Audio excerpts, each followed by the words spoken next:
So we're gonna start out with shapes. It's easiest to choose the body first. And you might wanna look for a head shape, thinking about what you're gonna make. If I were gonna do a human, I might have my board standing up tall, or an animal could be turned sideways, or could do an animal this way also. But I'm gonna choose the kinds of heads and legs and all of that, and we're just going to arrange. That means move things around until we get them where we want them. Don't worry too much about the legs being exactly the same, because you can kind of lower them to overlap the other piece.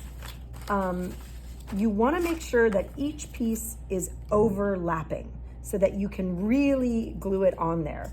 If we try to glue things together like this, they won't stay together, they'll come apart. So we have to overlap every piece that we put together. So again, we're just arranging at first, moving things around till we get them where we want them. So if I wanted to do, this neck is looking kind of long, I could do a horsey this way and put a nice tail on it. Yeah, maybe I'll do a horse. But I could take some of these same pieces and really create a lot of different things. I could put this behind and underlap and make a person with all these pieces as well. So using these shapes, we can do a lot of different things, and we can add details with the littler pieces. And remember, you're gonna get to paint all of this later. So if you wanna add circles or shapes that have round edges, we can paint those on later.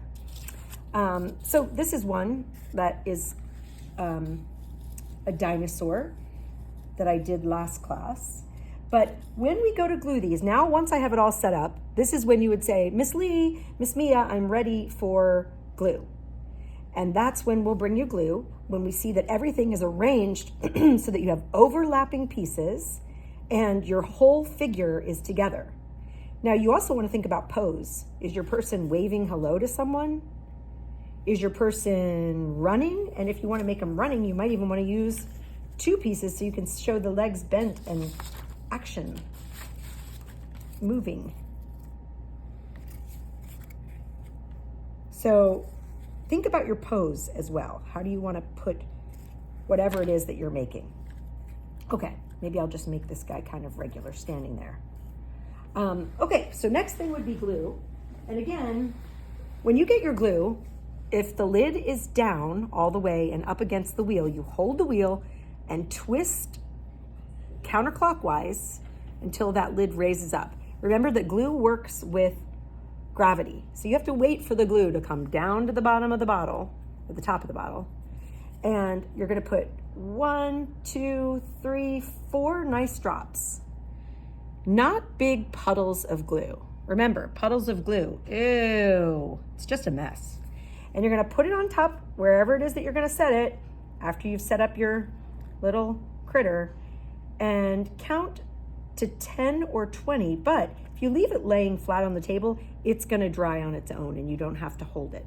We don't wanna pick these critters up and play with them until next week when we're painting them and when the glue is nice and strong and it will stay together. So that's what we're gonna do today. We're gonna arrange and overlap and glue our critters together. Smile.